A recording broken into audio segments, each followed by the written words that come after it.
Hello, friends. Uncle Marv here with another episode of the IT Business Podcast, the show for IT professionals and managed service providers, where we help you run your business better, smarter, and faster. We talk about the clients, the chaos, and hopefully trying to build something that actually pays you back for all the hours that you put in. So today we are continuing with our money, marketing, and growth series. We are out of the month of May, but we had some extra people that I wanted to get in. So we are doing that now. Today, I've got someone who has been in the middle of MSP marketing, we can say decades now, at least two, maybe three, and has definitely what it takes to help us get past the referrals and hope stage. I'm talking about Robin Robbins, and Robin has been in this space. You know her campaigns, you know her rants, all of the stuff, but let's get into it. Robin, welcome to the show. Well, thank you, Uncle Marv. Appreciate you inviting me. All right, first time guest here, so it might be a little rough at times as I try to feel out how to ask questions and stuff, but Ask me um, anything. okay. Nothing's off limits. It's fine. Well, let me ask you this to start. Let's get some of the hard questions out of the way. Okay. Let me start with the question that hopefully will get a great answer, but what is the biggest belief you think that is holding MSPs back when it comes to marketing and growth? I mean, I'll just leave it at that. Okay. I don't know if it's a belief as much as it just if you look at the MSP landscape. I've been working with MSP since 2002. And over that time, we focused primarily on MSPs in North America, although we had about 10% of our customers were international.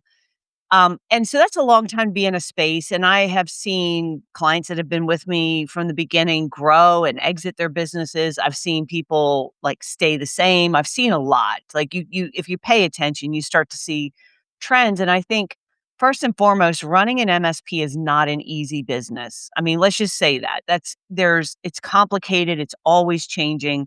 So it takes a very sophisticated operator to be able to grow it. And I don't mean sophisticated as in if you're not growing it, you're stupid or you're slow. That's not what I'm saying.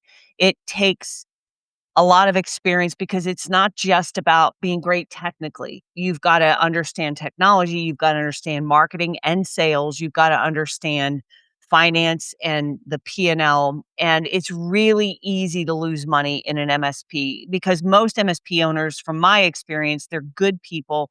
They want to help and serve others, and in some ways that hurts them because they give stuff away for free. They do work for free, they don't bill what they should bill to a customer, and it's not because they're not greedy and they're not they're it's just not why they started a business, and so, that gets in their way. So, I think another thing is they think marketing is about tactics. Like, it's a website or it's a email campaign or it's a social media campaign or something like that, and marketing is far more sophisticated than that. It is really the basis of knowing who is your customer, chosen target market, understanding the value you bring, and being able to differentiate your service offering in a way that helps you gain market share with an offering that has 3 things. It's gotta be profitable, it's gotta be scalable, and it's gotta be competitive. And the MSP space is very, very competitive. So, Mm. I don't know that it's a belief. I mean, there's a lot of beliefs. I think maybe there's a lot of self-doubt. They've never grown a business before. They've never managed a team. They've not been in sales. And so they're starting from a place of being good technically at doing something, but just don't have that experience of leadership and finance and management and marketing that they need in order to grow. All right. Well, let me ask you this because you say a lot of the same things that have been said, not just this year, but in previous years about, marketing is not your website, marketing is not your brand or logo. But yet, that still seems to be the most of what's out there. And it's the most sold, I'll be honest, as far as I can tell. Even the people that do talk about, differentiate yourself, a lot of their plan is still templated stuff that goes out there. Mhm. How do we make that jump? Well, templated material is not necessarily bad if it's to a framework. So, when I started TMT and the toolkit, it was what people wanted was to take, they wanted sort of that Mad Libs, fill in the blank. I don't need to think too much. Give me the template that I can send out and will have a good chance of succeeding. And that was why I created the toolkit. The design behind it was I was serving a small business owner, an MSP, that didn't have a lot of experience, that didn't have a big team, that didn't have a huge budget, and they needed some sort of marketing to get started. And it had to, they didn't have tens of thousands of dollars to spend on marketing. So I created a franchise type marketing system that was a fill in the blank, do these things, send out these campaigns in this recipe in this order, and your chances of success are high. Now you can still mess it up. I mean, there's a lot of ways and it's still complicated to still there's work to be done to implement it, but that worked really, really well, and maybe I got criticized because everything is just to a template, but that's what people want. They don't want the average MSP doesn't have a marketing budget of 150, $200,000 to hire. That's even not a lot, to hire somebody to create all custom marketing strategy, templates, websites, digital, etcetera. They're just trying to, like, get a couple customers in the door as inexpensively as they can, and that's what the toolkit was originally, and it worked. It worked for thousands of people. I've exited TMT, but we had by far the largest number of documented client success stories. Not Robin's a nice person, and it was like I was just talking to someone today who just exited their business. They were doing 8 million, best in class growth, best over north of 20% EBITDA, like legit EBITDA. And he called me to thank me, and he said, when we joined your program, we were just kicking around as a break fix." And he said, "We were if we had just done this on our own, we would have never gotten to 8 million and a best in class EBITDA and stuff like that." So the case studies are proof that the system, it wasn't just an occasional success story. It was a consistent over 26 years, clients getting results, so, because at the end of the day, yeah, they know how they have to differentiate. Yeah, they know how they have to have a target market. Yeah, they know they need all these things, but they're like, "I need a customer right now today. Can you help me?" Right? So, Yeah, there's always an urgency there, yeah, there's urgency. And so they and need that tool, they need that template. But then you say, what's being sold out there? Well, yes, there are a lot of people, digital agency. I come from the agency world where they're selling websites and digital marketing and SEO and AEO and all lists and all these things. They're selling the tactical implementation of the thing. They will give you a little bit of strategy, but they don't, and they say they know strategy, but I'm telling you, most digital agencies do not know strategy. They are great at, like, I can put together your website and I can do an SEO plan, but there is, even though they're custom, they're still doing it to a process and a template, and they're not necessarily sitting down with you and saying, "Okay, let's really evaluate your competition and let's look at your referral strategy." Because I love referrals, but do you have a strategy? Let's look at how you're going to, when that lead comes in, what happens with that lead? How do you answer that phone? Like, they're not doing those things, and right. all that is necessary to get the result that they want. So let me take a step back. Again, you and I had not talked before. This is our first time meeting. You probably don't even know that I have a nickname of No Marketing Marv because No, I didn't know I, that. No. I don't. Because I don't do any of that stuff. My business has primarily 80% been referrals. Mhm. And my system has been to partner with other consultants in the area. I've got a niche. I've got the stuff. I'm good. Mhm. So, should I market? Probably, but I'm doing okay. So, I'm not the person saying that templates don't work. It's just what I hear. So, I keep asking the question, if templates aren't working, then what is working? What's the gap that's missing? And a lot of that is probably because MSPs are jumping from company to company to see who can give them the fastest results, but apparently always end up doing the same thing. So, in Well, your because they're program, I know that you've got some people, jumping out the box there. So, where's the gap and what makes it different? well, you still marketing is not something you outsource. Marketing is the DNA of your organization. It is what is our core message?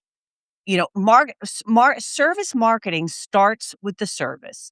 What are we actually selling and who are we selling it to and how are we providing value beyond what they can get from everybody else? That's the first question about marketing, and most MSPs can't answer it. So it's because it's difficult. I'm not saying that's easy. I'm saying it's difficult. And so they skip over it and they go, "Okay, well, I don't really have those answers, but I still need leads. So I wanna go out there and try and figure out how I can run ads and do spam email and whatever it is. I'm gonna try all these tactics, but I don't have a strategy." So you're just out there slinging mud and you're looking for some easy button, some magic pill, and either that's abdicating the responsibility of marketing. Because okay, let's say, for example, somebody hires a person to do their website. I just had somebody I hired to do my website.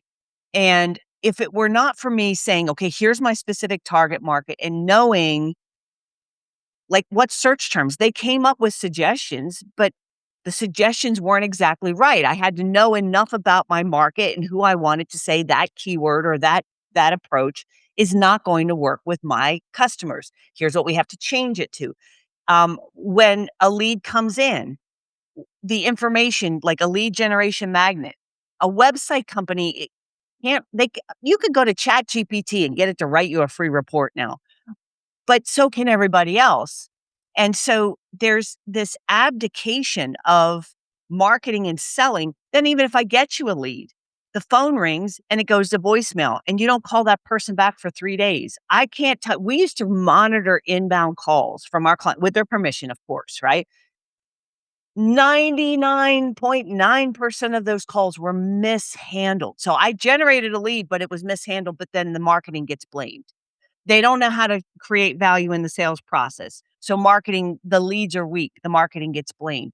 But all of this, ultimately, it's marketing agencies are there to be implementation people, but they're not there to run your business. You still need to manage that process and manage it tight. You got to know how to sell, how to close, how to build value, how to hire and manage a marketing team and build that engine on. So, yes, otherwise you're gonna jump from one tactic to the next tactic to the next tactic, and you're gonna end up writing checks all along the way, disappointed, and then you end up going, "Well, marketing doesn't work." Well, no, it's not that marketing doesn't work. It's you don't know how to do marketing. So, you know, um, it's not easy because if it were easy, everybody would just do it. Right. Getting a new customer in the door is one of the most expensive and difficult things of running an MSP. So you have one of two choices. You could be like you, Uncle Marv, and say, I'm not doing any marketing. I'm just gonna whatever referrals come my way. And if that's look, I'm not if that's what you want and you're happy with the growth and size and revenue and all that, then God bless. I mean, I got nothing to say against that. I'm not gonna like, I don't think that that's wrong if that's what you choose. But clients don't come to me when that's what they choose. They're coming to me because they wanna get to 10,000,000, 20,000,000, 50,000,000. They wanna have a big successful exit. They wanna get more MRR. They wanna actually have, they wanna grow revenue to a point where they can have a sales and marketing team and they can hire a leadership team and they have a sellable asset. That's and to do that you're not gonna just get there just on waiting for referrals to come in. I don't know of anybody. I'm sure there's somebody out there, but that is obviously not the norm. I don't know of No, anybody I'm who's not. got it that way. Trust me. I'm not going to tell anybody to do what I do. It works for me. I'm not going to Sure, say it to yeah. everybody else. But here's something that popped in my head. When people do come to you and they're like, I want to get here, I want to get to 10, whatever. Do you ever ask them why? All the time, Yeah. yes. And what do people usually say? Well, they'll say something along the lines of, "Well, I wanna be able to have a successful exit," or, I wanna make more money, I need more money. I wanna buy a vacation home. I wanna go, buy a nice car." They have these things, but, it's always almost always financially motivated, but it is also part of what they see as their identity and the potential there. So, because you're right, you've got to know why you want to do it because it's not going to be easy. It's going to be difficult. It's going to take time. It's going to test you in every which way you know. Running a business is the best personal development seminar you will enroll yourself into in your life because it's going to challenge you on every single level. But the reality is, you can play big. Playing bigger, I think there's more. It's more a little more stressful and it's more intense.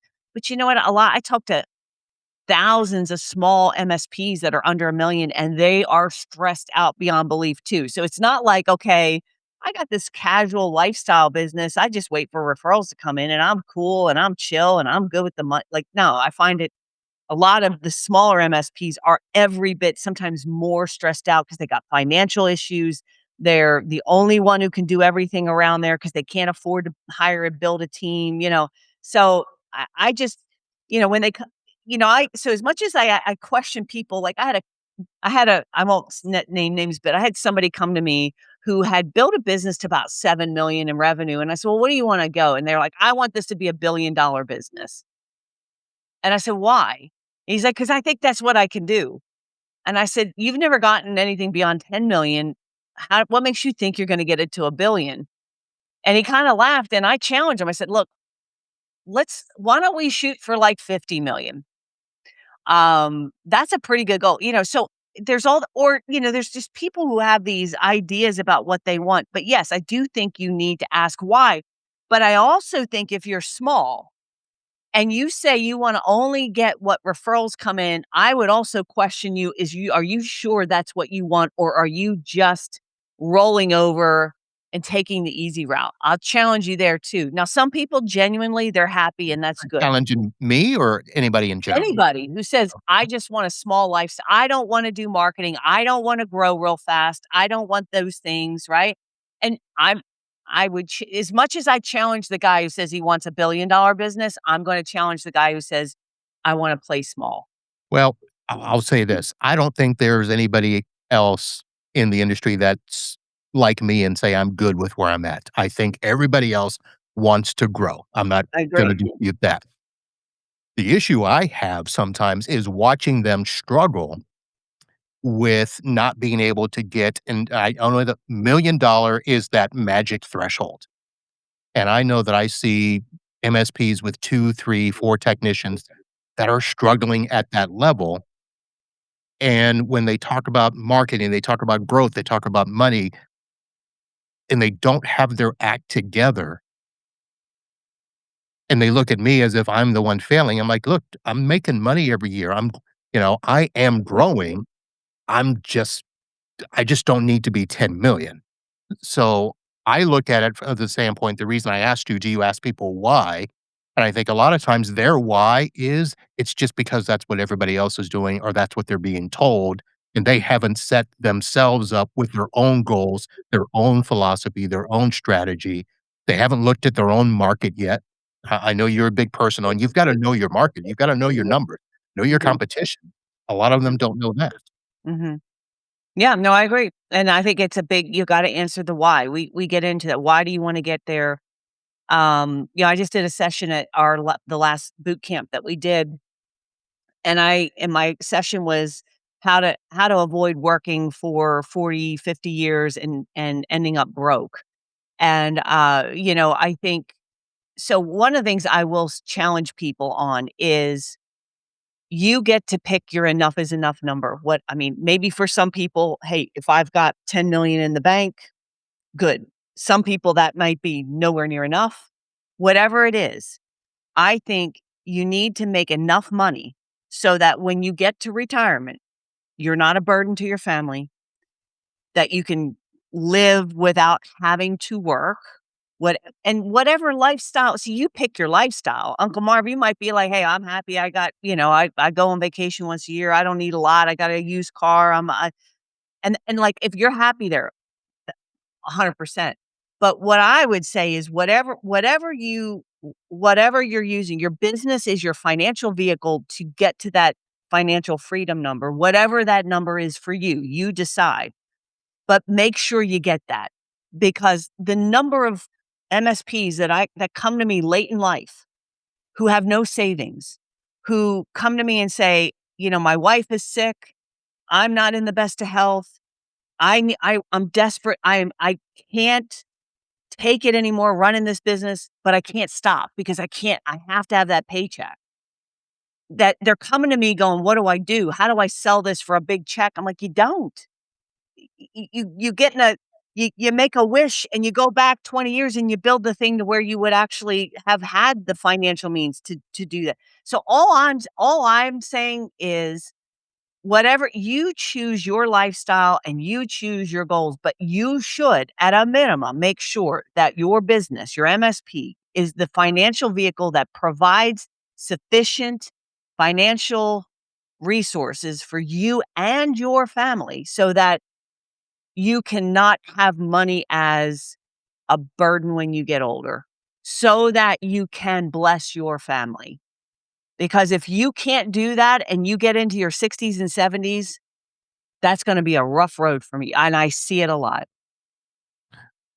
It it's a shame that it happens as much as it does because, to be honest, I mean, short of a tragic tragic tragic, I can't talk, event, most of us get to the point where we know the end is coming. We know at some point we are gonna get there, but yet don't plan for it. Mhm. That's what I think is troubling. So the question is, how much of what you do is what we're doing now? You're actually doing more business coaching and more about telling people how to be a business owner as opposed to, marketing and growing the business. How much of your business is that?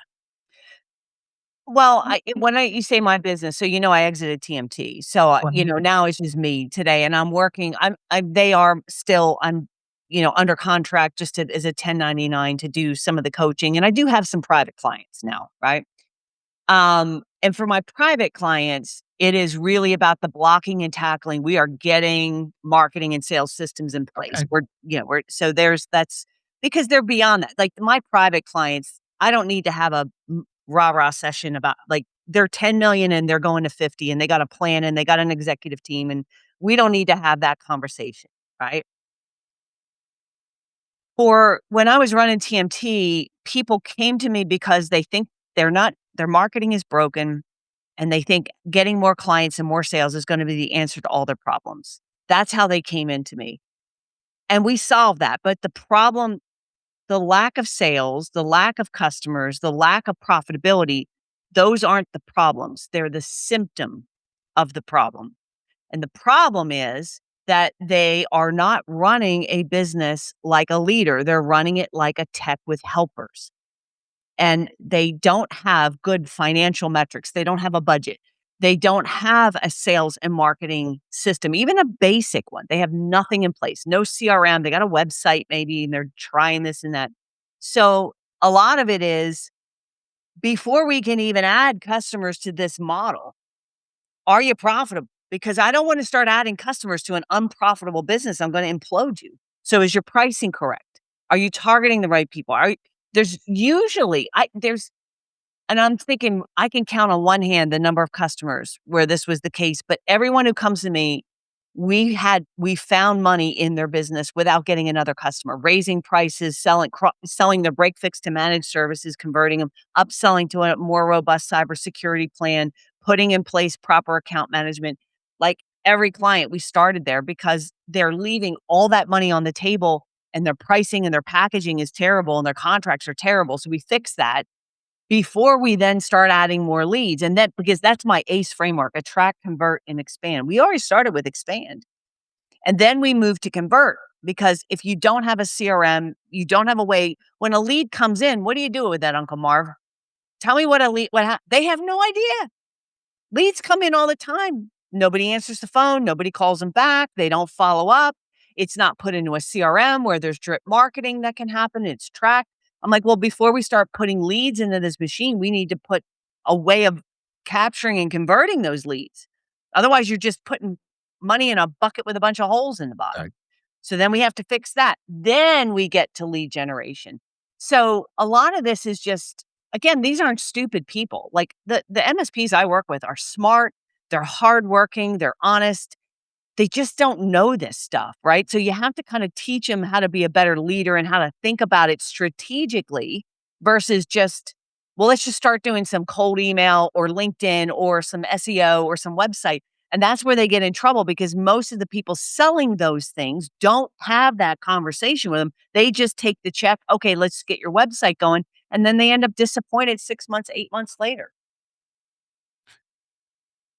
Is part of that a symptom of our industry where we treat marketing and money as just another part of our stack, the way we do our tools? We think that, oh, we need an EDR, we'll throw an EDR in and that'll take care of it. But yet we don't have a philosophy behind how we manage that EDR a lot of times. Is the same with marketing? Yeah, I think you're right. I think you have to have a strategy. Does that EDR make sense with our strategy and our philosophy? And then, like, how, if my customers, like, there's another client I have where the customer is we're targeting DSOs and MSOs, where you've got corporate regional managers, office practices. These are big medical entities. I'm not sure Facebook's the best strategy or tweeting all day is the best strategy to get in the doors there. If our philosophy is now maybe, I don't, but if our I, philosophy I don't is, tweet. well, what I'm just saying is, once you know who your customer is, then you say, well, what is the message that's gonna get us in the door? What are the problems that we have to be able to solve to even have them consider us?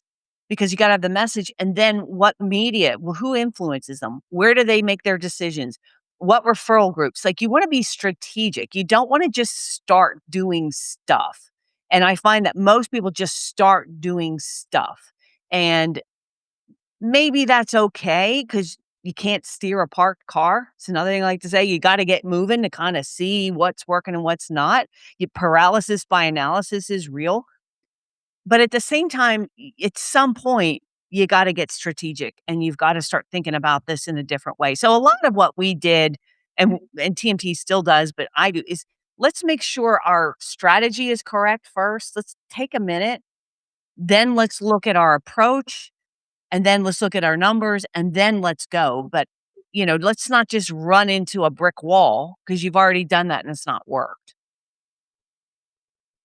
All right. And like I always say, an enthusiastic person face it like it's like if I'm trying to run, if I'm trying to see a sunset, right? I better be facing the right direction in order to see it, because I don't care if I'm running at it, looking at it, whatever. You gotta know.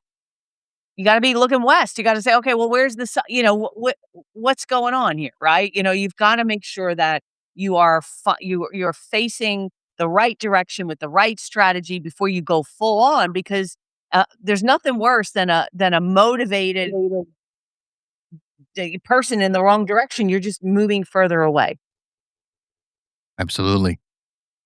All right. So I purposely wasn't going to bring up the TMT because Mhm. It's that's fine. not that Anything it's in can your happen. rearview mirror, but that you've talked about that enough. I didn't want to just be another person asking you about that. But what I do want to ask you is before that, looking at the way our industry's been, I know that you had uh, a nice big jump after COVID, and people asked you a lot about things then. Um, with all of the stuff that's come up with shifts and all of that, has there been a moment that you seriously considered, like, shifting, walking away? Was that this industry you always seem you mentioned enthusiastic, you always Mhm. seem like you're all in on MSPs. I know that was Mhm. your niche from the beginning, but Yep. has that always been the case? Did you ever look at us and think, "Man, what am I doing here?" No. No, I've never looked at MSPs and thought this was a terrible decision. I think it's one of the best decisions I made is to, pick a vertical, a type of customer and focus on it. Um, because by the way, there's no vertical that's better than others. Like everyone, oh, well, I hate working with lawyers, or I hate working with dentists, or I hate working with fill in the blank, right? Every niche and every vertical has pros and cons. And every vertical and every niche has cheapskates and high rollers, and every vertical has the good people in the middle. So I've never regretted it once. I love MSPs. I have made great friendships with so many of them. I respect the hell out of them, what they do. And I think they're some of the most unappreciated people in business. They don't, that's part of what we started the Titans, that Titans Yeah. award that we started. That I don't know if Kasey is going to keep doing it or not, but that was part, it was that was my love letter to the industry saying, "It's time somebody stood up and recognized this industry," and that was had I continued on, that would have I would have done everything I can within my power to elevate the industry. So, yes, I've never regretted that at all. All right, because I was gonna ask, you come across a lot of people, a lot of influential people in other industries, and I know that some of them have gotta look at you and say, "Hey, come over here and duplicate this for us." And they have. And I know that, you got your I'm not gonna say it's your start, but you thank CompTIA a lot for getting into this space. Mhm. But if you weren't doing the managed services space, where do you think you'd be? I'd probably be doing the same thing, maybe in a different vertical, but Okay. I love what I do. I mean, I love what I do. I think success, I've said this repeatedly, really true success is doing what you love for people you love and making a lot of money doing it. If you can figure that out, man, you have figured out the secret to life. And I did, and I made a lot of money, working with a lot of people that I love and doing absolutely what I love. Now I wanna go way off course. Okay. You once told a story about when you were down in Florida, looking at, I don't know, house property or something, and a person that you had never met came around the corner yelling, "Oh, it's Robin Robbins, the queen of the MSPs." Well, it wasn't just a re no, that was a realtor at a house. Okay, I scheduled a listing. One things I like to do is I just like to look at real estate. Just I don't know. And I do it usually when I'm down there in July because it's too hot to be on the beach, so I go, got it. look at real estate.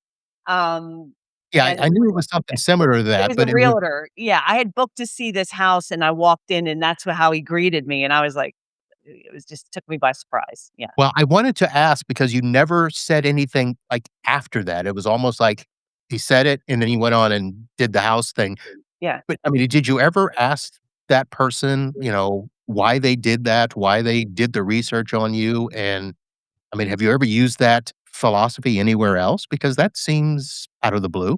Yeah, no, I wrote about the whole in the article, I said that I asked him, I said, "Have we met before?" And he said, "No, I just did a little research on you before you showed up." And I made the point that that's what a good salesperson does. If Okay, I'm gonna alright. meet with you and I'm showing you a house that's listed at $23,000,000, I kinda wanna that's the sale that's at stake here. I'm gonna do a little research on you, and if you research me, I'm not hard to find.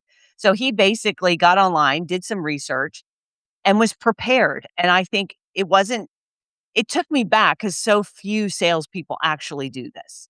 That's what took me back. But I really appreciated the fact that he actually made an effort to go online. Watched a couple YouTube videos, like, he asked me about Peyton Manning. He's like, "I saw you interviewed Peyton Manning. What was he really like?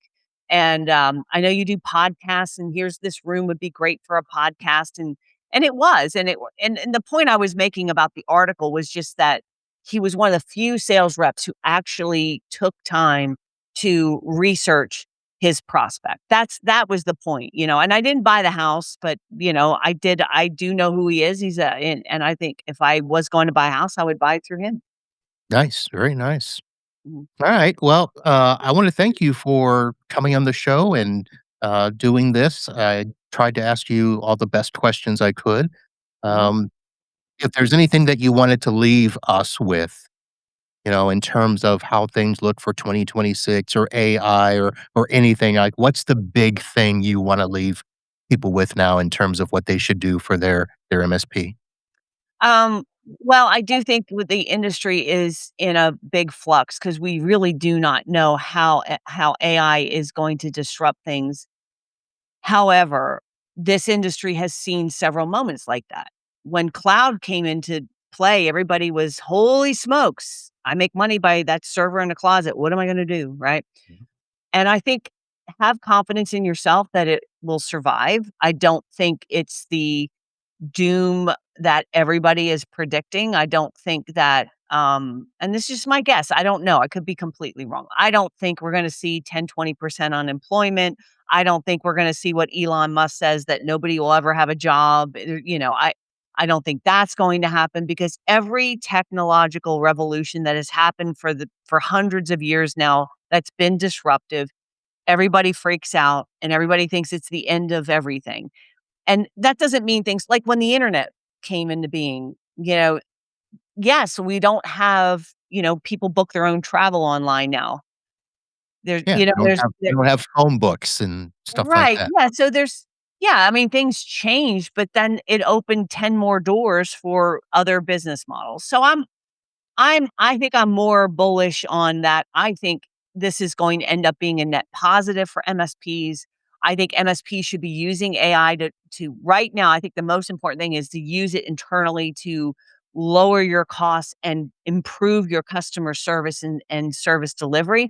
But at the same time, Marv, I think they're going to have like the vendors are going to create tools that is going to allow this to happen for them as well. So if you don't like vibe coded on the weekend, which some are, I think the vendors will catch up and eventually it'll be ubiquitous and as it is kind of is now, and everybody's going to have the same advantage and then we're all back to competing the way we did. So there'll be a bubble where some AI first MSPs are going to they're going to get ahead of the pack and maybe win customers because they're going to have higher margins and they're going to be able to deliver better service.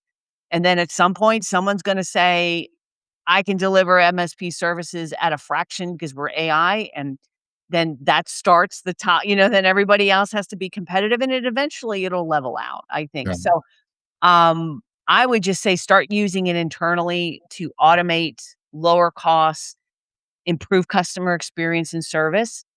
But don't lose sight. I think it can be a distraction too, because I know there's a lot of MSPs that are tinkering a lot with it and trying to figure out how to sell AI consulting services and stuff like that, and they haven't even used it internally yet. So I think start there and then but have that's confidence. what we're being told. We're being told that we should, find a way to bundle it into our services. Who's telling you? Who do you think? The vendors. Well, I mean, like, so there's a lot of voices out there. So when say we are being told, like I always say, by who? And you can always find somebody who's going to say, yeah, you need to bundle this in. And I always question, well, where is their advice coming from? Is the advice coming from because they're trying to sell you something? Which doesn't mean it's wrong. It just means that you got to just look at it through that lens. But AI right now, today, I mean, you have something like Good Week or you got hats and you can resell that and Copilot. And you can make a little money on that, right? Right. So I think there's that. You could be doing that. I think the other thing that's really important, like I said, is using it internally to make your company better. Fix your house before you start selling fixer upper to your customers. And I think also just securing the environment, help your customers use AI responsibly so you don't have shadow IT and your employees uploading patient records and financial records to Grok, without a fence around it. So I think you should be looking at that. I think cybersecurity is going to start getting more sophisticated. So you got to I think, again, like make sure you're doing the core stuff that you've been doing for your customers. When you start getting into AI development and consulting, that is a different service model than managed services. That is like a custom development that has different KPIs, different metrics, different Yeah. contracts, and you've got to look at it. Do you want to bolt that on and build it, which maybe makes sense, or do you want to find somebody who does that and partner with them so that you can answer the question for your customer? We need AI in here, and you partner with somebody and you take a little bit of that revenue versus or you can because you could always build it in-house at some point. So I think just I my message is just don't waste too much time. There's like a client the other day I was talking to a he's spending hours upon hours upon hours doing custom development AI projects for his customers. And I'm like, "You're the CEO. You can't scale this. What's the plan to scale it?" And he doesn't have a plan to scale it. And yes, people are buying it. And yes, it's profitable, but it's not scalable. And a service offering has to be scalable, competitive, and profitable, right? And so if it's profitable, but it's not scalable, you're it's Well, no good. Or yeah. if it's scalable but not profitable, that's no, so it's or if it's not competitive. And I think everybody's an AI expert these days. They're coming out of the woodwork. So you're getting more and more competition. So I don't know. I think you just got to make sure you stick to your knitting. You're still a managed service provider. There's still a need for that. People are still signing up for those contracts. Just don't lose sight of that while you go chase the shiny new penny. All right. Glad I Just be let you careful. go That's there. all. Yeah. Yeah. Glad I let you go there. I was gonna stop you, but I said, "Nope, I'll let you go." That's good. Folks, I hope this, helped you. Money, marketing, and growth, we talked all around that, and, hopefully you got some nuggets there, a little bit of insight into Robin Robbins, and, I know you what's next for you? Like not sure. I'm still the speaking consulting with for Kaseya for, that they may renew me, they may not. I don't know right now, and it's not contentious. I'm not saying that like it's contentious. I just don't know. Right now, I'm doing what one-on-one consulting with a few MSPs, and that kinda scratches the itch because I like being in the thick of, like, Right. running that sales and marketing department, and so that's fun. If you had Um, to say, if there's somebody out there that's like, "Ooh, I may wanna get on that." Do you have, criteria that you share publicly about, who you're willing to take on? yeah, well, you could go to my website. My website's robinrobbins.com, real sophisticated, right? And you could go there and you can inquire. I'm gonna be a good fit for somebody who's an MSP that's more in I mean, my smallest private client right now is 5 million in revenue. And the larger one that I have is closer to 20. So that's kind of the range Okay. but yeah, I think because I think it makes sense. You got to have an established business. I used to have programs at TMT for smaller MSPs, but obviously it's just me now. So I don't have all these different programs that people can join in for. Well, they're still there at, TMT at They Kaseya if are you wanna go look at that, but, for sure. yeah, you get to pick and choose what you wanna do now, and good luck to you with everything. I appreciate it. Alright, folks, that is going to do it for this episode, and, the show notes will have all the information of where you can go see Robin, and, of course, robinrobbins.com is the place if you want to, take a look. If you're at that point where you wanna, I don't know what the term is, 5x, 10x, 50 million, 100 million, give Robin a shout. We will be back with more from the IT Business Podcast. I think I've got one or two more series on the money marketing and growth, so be on the lookout for that. Wednesday evenings, the live show, and everything can be found at itbusinesspodcast.com. We'll see you soon, folks. And until then, holla.